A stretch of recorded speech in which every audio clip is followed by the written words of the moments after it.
함께 예배하는 모든 분들 가운데 이 말씀에 축복이 함께 하시기를 주님의 이름으로 축원합니다. 우리는 이번 한 주간 동안 억울함에 관한 말씀을 나누고 있습니다. 우리가 삶을 살아갈 때 억울하게 느끼는 일들이 참 많다는 것이죠. 이것이 우리의 현실이고 또 우리의 인생을 구성하고 있는 일들 가운데 하나가 아닌가 생각합니다. 삶을 살아가면서 억울하지 않았다 이렇게 고백할 수 있는 사람은 아마 아무도 없을 것입니다. 저와 여러분이 그리스도인이지만 예가 아닐 것입니다. 세상 사람들이 억울한 것은 충분히 바로 이해가 됩니다. 왜냐하면 세상 사람들은 자연 법칙을 바로 의존하여 인생을 바로 살아가기 때문에 그렇습니다. 자연 법칙이 무엇입니까? 그것은 심는 대로 거두는 법칙이지요. 이 심는 대로 거두는 법칙은 하나님께서 세상을 창조하실 때에부터 하나님께서 바로 붙들고 있는 대전제가 되는 것입니다. 그럼에도 불구하고 하나님께서는 저와 여러분 하나님의 백성들에게 적용되는 것은 바로 심는 대로 거두는 법칙인 자연 법칙이 아니라 바로 은혜의 법칙을 바로 적용하고 있는 것을 바로 보게 되어집니다. 자연은 분명하게 자연 법칙에 따라서 움직이고 있습니다. 인간도 자연 법칙을 따라 인간도 그렇게 존재되어지고 또 살아가고 있느냐? 사실 그렇지 않습니다. 세상은 자연 법칙에 따라 운행되어지는 이 자연 세계를 보면서 인간도 자연 법칙의 적용을 따라 인생이 되어지고 있다고 생각을 합니다. 그러나 여러분과 제가 그냥 봐도 자연 법칙대로 인생이 되어지고 있지 않다는 것을 알 수가 있습니다. 이것은 어떤 것을 이야기해 주고 있는 것입니까? 자연들은요 법칙을 따라 움직입니다. 하나님이 그렇게 정하셨기 때문에 그렇습니다. 그러나 인생은 하나님과의 관계 속에서 바로 존재하고 있다는 것을 우리가 알 수가 있습니다. 법칙 속에서 존재하는 것과 관계 속에서 존재하는 것은 완전히 다른 것이죠. 여러분이 직장 생활을 한다면 그것은 우리가 볼 때에 직장 그 회사에 바로 정한 규칙이 있지 않겠습니까? 또 법이 있지 않겠습니까? 그것을 따라 움직이겠죠. 그러나 가정은 그렇지 않습니다. 가정은 관계로 움직입니다. 굉장히 중요한 이야기죠. 하나님은 우리 인간을 창조하실 때에 인간을 자연의 한 이론으로 그렇게 창조하신 것이 아니라 자연을 바로 다스리고 정복할 경영자로 창조하셨습니다. 그러니까 하나님이 만드신 모든 피조 세계를 바로 이임받아서 경영할 자로 세웠다는 것이죠. 이것을 가정 속의 예로 본다면 바로 가업을 물려받을 자녀, 그러니까 상속자로 하나님께서 우리 인간을 바로 창조하셨다는 것을 알 수가 있습니다. 그러므로 인간은 바로 하나님께서 창조한 세계를 바로 상속받아 그것을 지배할 상속자인 연고로 그들은 바로 아버지와의 관계를 통해서 인생을 살아가도록 그렇게 하나님께서 하신 것입니다. 여러분 직장에서 직원들은 회사가 정한 그 규정을 따라서 일하면 됩니다. 회사가 시키는 일하고 이러면 되지요. 그러면 어떻게 합니까? 그에게 월급이 주어지죠. 월급 받으면 되는 겁니다. 그러니까 잘하면 월급 많이 받고 또 승진도 되고 못하면 뭐 월급 많이 안 오르고 또 승진도 안 되고 뭐 그런 거지요. 그게 회사가 정한 규칙이기 때문에 그렇습니다. 하지만 상속자는 그렇지 않습니다. 상속자는 일한 만큼 월급을 받거나 일한 만큼 직급이 올라가는 것이 아닙니다. 상속자는 아버지의 뜻, 그 회사 경영자의 뜻에 따라서 그 인생이 결정이 되는 것입니다. 그러니까 아버지와의 관계가 바로 중요한 것이죠. 하나님은 저와 여러분의 인생이 하나님과의 관계 속에서 존재하도록 그렇게 저와 여러분을 대하고 있다는 것을 놓치시면 안 됩니다. 그래서 우리 인생을 끊임없이 자연 법칙의 지배를 받아 살아가는 존재인 것처럼 자기 인생을 거기에 적용하여 살아가는 것은 바로 우리가 다스려야 될 바로 자연에 따라서 내가 살아간다는 것이 되는 것입니다. 그러니까 인생들이 끊임없이 그 사람의 운명을 점치거나 또 사람을 이렇게 평가할 때 끊임없이 자연에다가 빗댑니다. 자연에다가 빗댑니다. 뭐 동물을 빗대지요. 그래서 여러분들의 그 운명을 우리 한국 사람들은 그 예측할 때에 그 가장 잘 물어보는 것이 뭡니까? 띠가 뭔 띠냐고, 그 사주궁합이 어떻게 되냐고, 뭐 이런 거 물어보는 거 아닙니까? 여러분, 그런데 그 사주궁합이 뭡니까? 다 짐승 아닙니까? 짐승으로 물어보는 것이죠. 그래서 우리 인간이 최고로 잘 사는 삶의 방식이 뭐냐? 그냥 자연을 닮게 살아가는 것이라고 가르칩니다. 자연을 닮아 살아가는 거. 그래서 여러분 막 요가를 보거나 뭐 이런 거 보면 다 그 짐승 몸짓을 하고 막 그러지 않습니까? 다 그런 식입니다. 하나님은 저와 여러분이 자연을 닮아가는 자가 되기를 원하는 것이 아니라 하나님 닮아가기를 원하십니다. 하나님과 관계 속에서 살아가기를 원합니다. 자연과의 관계 속에서 인생의 진리를 발견하고 거기를 쫓아 살아가는 자가 되는 것이 하나님이 원하시는 바가 아니라 바로 하나님과의 관계 속에서 하나님을 배워가고 하나님을 닮아가고 또 하나님의 은혜 속에서 살아가는 것, 이것이 하나님이 저와 여러분에게 원하시는 것입니다. 그것은 바로 저와 여러분을 하나님이 그런 존재로 바로 창조하셨기 때문에 바로 그런 것입니다.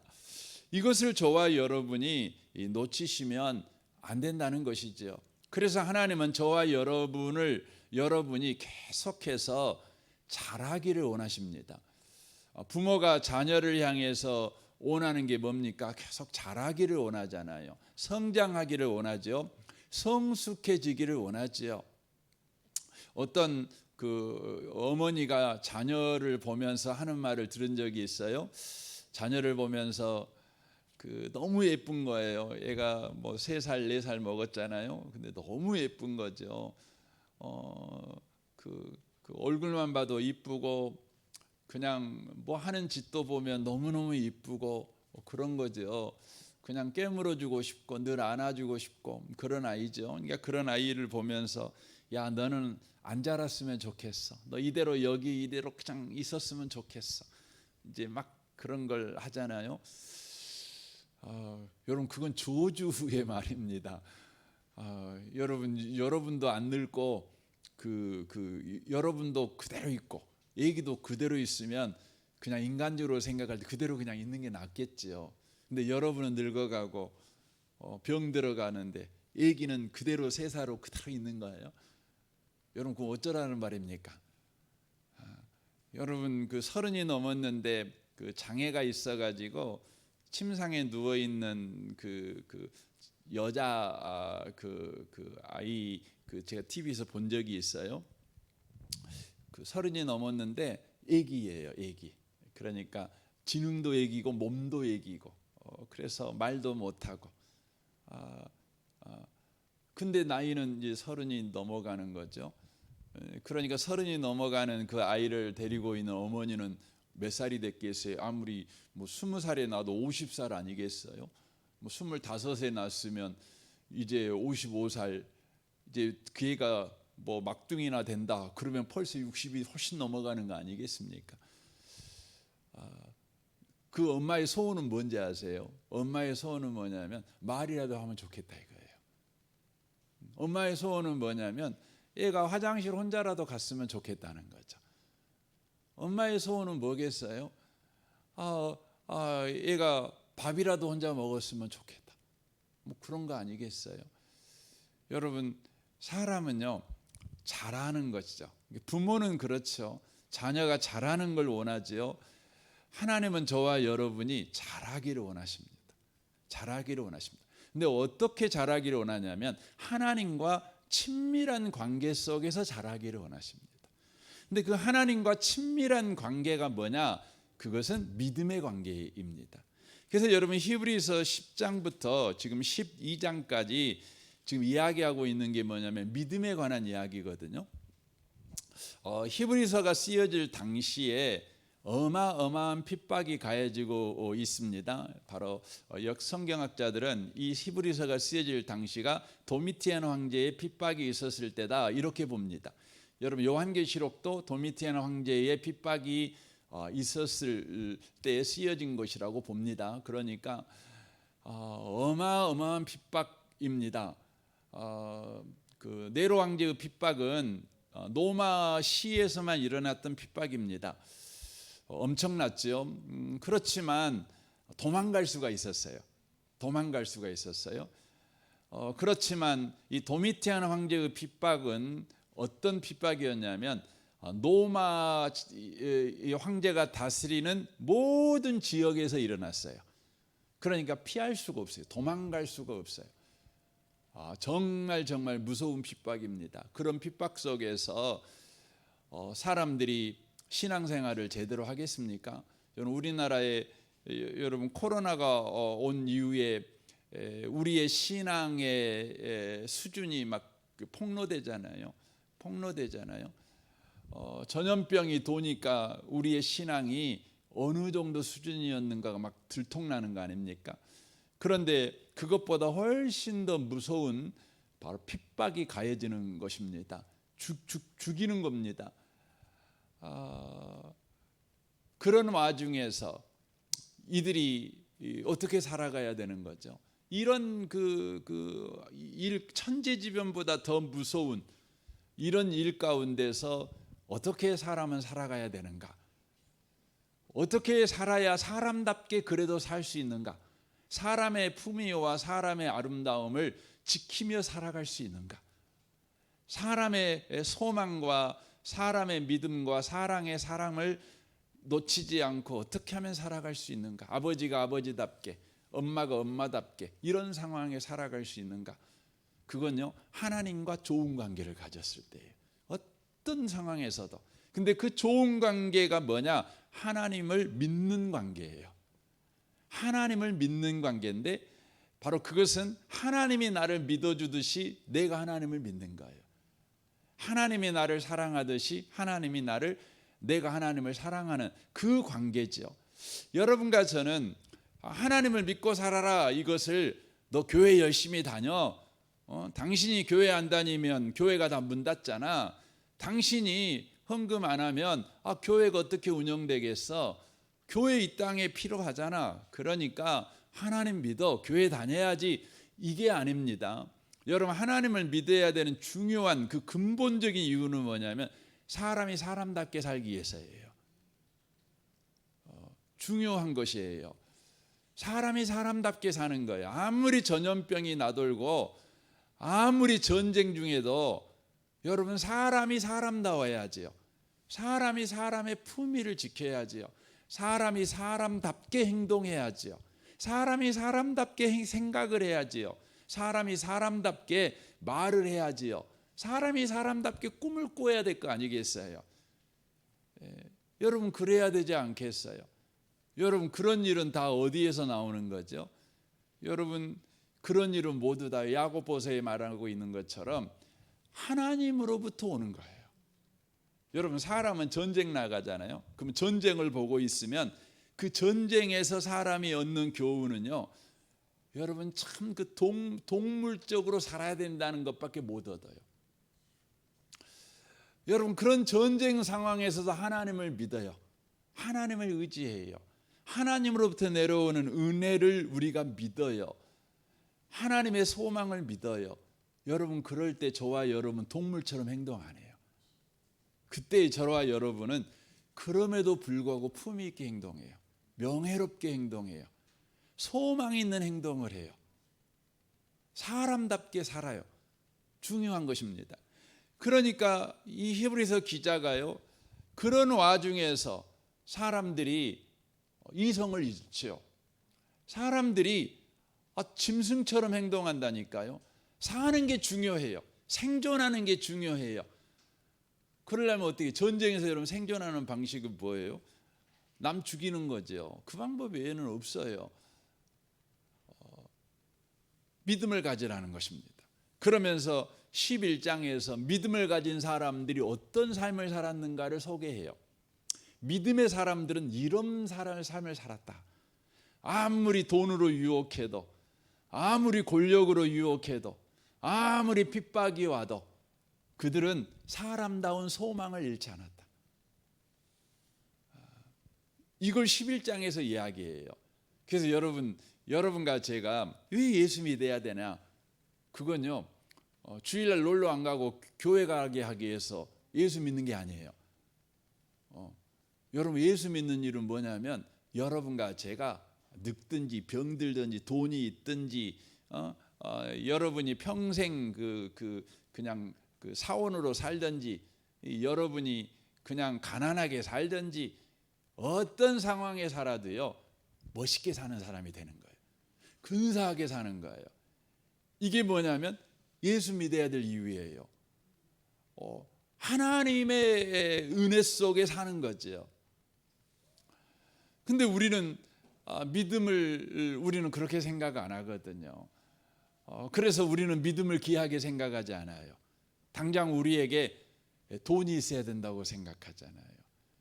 제가 새벽에 그런 이야기 드렸는데 이게 통계로 나온 겁니다. 어떤 우리나라 유명한 그 심리 상담하시는 교수님이 이 우리나라와 우리나라 주변 지역에 있는 사람들 가운데 그 50억 이상 로또 이 복권에 당첨된 사람 뭐 200몇 명인가를 추적 조사를 했어요. 갖고 조사를 하고 그분들한테 이제 설문을 했어요. 설문할 때 이걸 물어봤어요. 당신이 부자가 되고 나니까 가장 먼저 바꾸고 싶은 것이 뭐냐고 물어봤어요. 부자가 되니까 가장 바꾸고 싶은 것이 뭐였냐고 물어본 거예요. 여러분은 부자가 되면 뭘 제일 먼저 바꾸고 싶으세요? 집이요? 차요? 아니면 뭘 바꾸고 싶으세요? 아마 분명히 바꾸고 싶은 거 있을 거고, 옷도 좀 근사한 거 좀 사고, 백도 좀 뭐 S땡 이거 하나 갖고, 뭐 샤넬인가요? 그거 하나 땡 갖고, 뭐 이런 거 생각을 하시겠죠. 근데 분들이 공통적으로 한 이야기가 있어요. 저도 그 말 듣고 기겁했어요. 뭐였냐면 배우자를 바꾸고 싶대요. 왜 배우자를 바꾸고 싶은지 아세요? 50억 이상이 생기니까요. 그 돈을 지켜야 되잖아요. 돈을 빼앗기지 않아야 되잖아요. 그러니까 돈을 빼앗기지 않아야 되는데 이 돈을 뺏어갈 1순위로 의심되는 사람이 생겨요. 그러니까 갑자기 돈이 생기면 의심이 된대요. 의심. 그 의심의 1순위가 누구냐면 배우자예요. 이 배우자 때문에 내가 번 이 돈, 내가 갖고 행제한 이 돈을 잃어버릴 수 있다는 생각이 든대요. 그래서 부인 바꾼대요. 여러분 재벌들이 자녀들한테 제일 먼저 가르치는 게 뭔지 아세요? 여러분은 자녀들한테 뭘 가르치세요? 거짓말하지 말아라, 정직해라, 사랑해라, 뭐 이런 거 가르치지 않겠어요? 학교에 가면 싸우지 말아라, 선생님 말씀 잘 들어라, 이런 거 잘 들으란 말이 뭐예요? 선생님을 믿어라, 이런 말 아니겠어요? 근데 재벌들은 돈이 어마어마하게 많기 때문에 어렸을 때부터 자녀들한테 끊임없이 가르치는 것이 있는데, 그게 뭐냐면 사람을 절대 믿지 말라는 거예요. 사람을 믿지 말라는 거예요. 여러분 친구가 어느 날 전화 왔어요. 야, 오늘 밥 한 끼 하나 먹자. 그 전화 왔어요. 그럼 여러분 어쩌겠어요? 좋다고 가죠. 근데 재벌들한테 친구가 전화 왔어요. 초등학교 친구가, 야, 우리 밥 한 끼 먹자. 그러면 이 재벌이 무엇부터 생각할까요? 요놈이 나한테 뭔 돈을 또 주라고 그럴까? 의심이 된대요. 그래서 못 간대요. 그래서 재벌들은 밥 한 끼 제대로 못 먹는데요. 친구가 없어요. 여러분, 사람은요, 일을 만나면 누구나 다 생존을 생각해요. 자기 보호 본능을 가져요. 동물적이죠. 우리는 어떤 일을 만나도 사람답게 살아야 돼요. 여러분, 그 방식은 오직 뭘로만 가능하냐면 하나님과의 관계에서만 가능해요. 하나님은 저와 여러분에게 하나님과의 관계, 이 믿음을 키우게 하기 위해서 하나님이 우리 가운데 허락하시는 것이 뭐냐? 오늘 본문이 그거예요. 여러분이 10장부터 쭉 읽어보시면 12장이 이런 내용이구나. 하나님은 우리 가운데 믿음을 키우기 위해서 뭐하냐? 억울한 일을 허락하신다는 거예요. 이 땅의 삶을 살아가면서. 그래서 여러분과 저로 하여금 뭘 하게 해요? 아이고, 하나님밖에 믿을 게 없어. 이거 하게 해요. 여러분, 처음에는 사람 믿을 게 없죠. 근데 여러분과 제가 인생을 살아가면서 궁극적으로 여러분과 제가 끝까지 놓지 않는 믿음의 대상이 있어요. 그게 뭐죠? 나예요, 나. 여러분 자신은 끝까지 안 나요. 특별히 여러분이 조금 잘났으면은요, 여러분을 더 못 나요. 여러분이 뭐 공부 좀 잘하고 또 다른 사람들한테 인정받는 능력도 있고, 또 여러분이 또 성품이 또 좋으면 그걸 믿어요. 그러니까 여러분을 믿어요. 어찌했든 간에 여러분을 믿는 것이 있어요. 여러분을 믿고 산다는 걸 어떻게 알 수 있냐면, 여러분 배우자가 여러분한테 한 행동 가운데 가장 여러분의 자존심을 상하게 하는 게 뭐죠? 여러분 무시받는다는 거잖아요. 무시받으면 제일 힘들어요. 그렇죠? 무시받으면 여러분하고 의논하지 않고 그냥 함부로 뭐 해버려. 그러면 힘들죠. 그렇죠. 여러분 그 무시받으면 힘든 이유가 뭐죠? 여러분을 믿었어요. 여러분을 끝까지 잡고 있는 거예요. 잡고 있는 거예요. 우리 하나님은요, 여러분과 제가 하나님만 믿기를 원해요. 여러분도 안 믿기를 원해요. 여러분의 정직함을 믿거나 여러분의 성실함을 믿거나 여러분들의 높은 IQ를 믿는 자가 되지 않기를 원해요.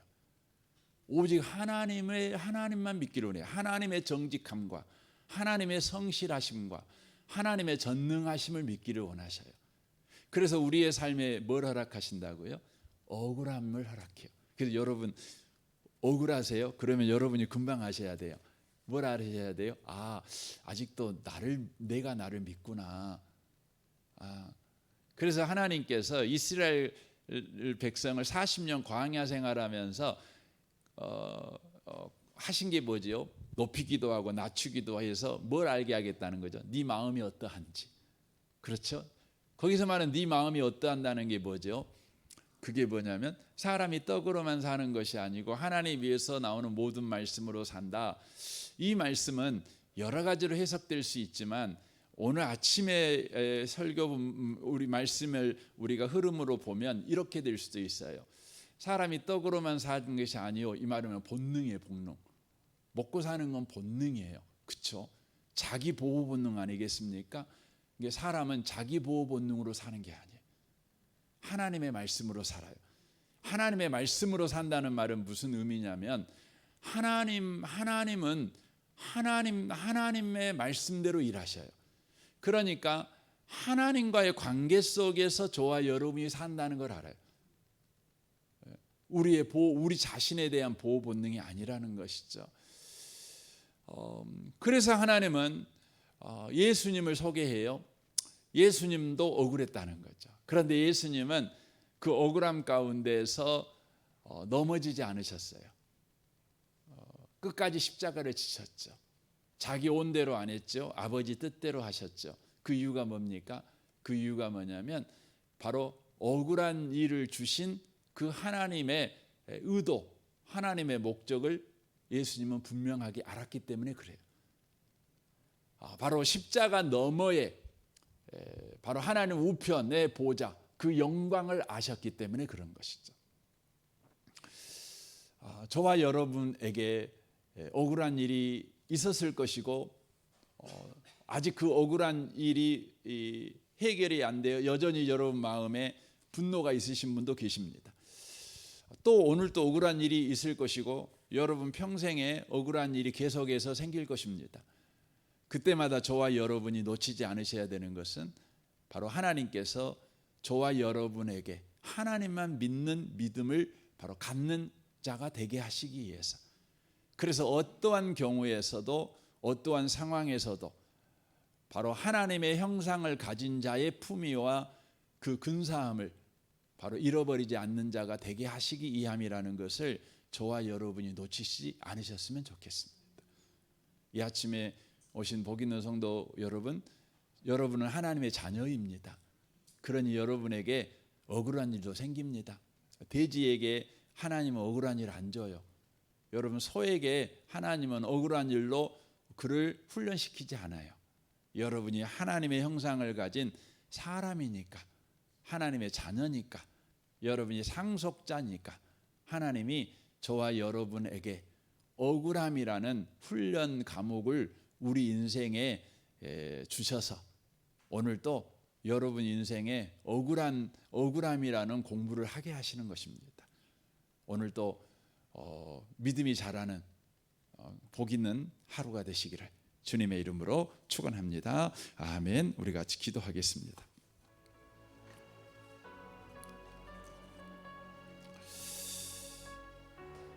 오늘 말씀을 우리 생각하면서 이 아침에 기도했으면 좋겠습니다. 주님, 우리가 어떤 경우를 당하더라도 그냥 짐승처럼 그렇게 분노하고 이성을 잃어버린 사람처럼 그렇게 슬퍼하고 좌절하고 낙심하고 우울해하는 자 되지 않게 하시옵소서. 하나님과의 관계가 늘 든든하여 하나님의 형상을 가진 자의 품위와 근사함과 그 조용함과 그 평화로움과 그 잔잔함을 늘 지켜가는 우리가 되게 하옵소서. 오늘 또 더 성숙해지는 한 날이 되게 하옵소서. 여러분 자신과 여러분 가정과 또 직장생활과 또 자녀와 배우자와 또 부모를 위해서 기도해 주십시오. 또 성도들을 위해서도 여러분이 중보해 주시면 좋겠습니다. 우리 필리핀 단기 선교 위해서 기도해 주시고 또 이 나라를 위해서, 이 민족을 위해서, 북한과 열방을 위해서, 또 우리 노예 주간 우리 수련회가 있는데 거기에 참여하는 그 일 가운데 우리 참여하는 모든 우리 지체들에게 주의 은혜가 임하도록 또 여러분 기도해 주시면 좋겠습니다. 내일은 주일입니다. 내일 주일 예배를 위해 기도해 주시면 좋겠습니다. 강주에 어제 어마어마한 비가 왔지요.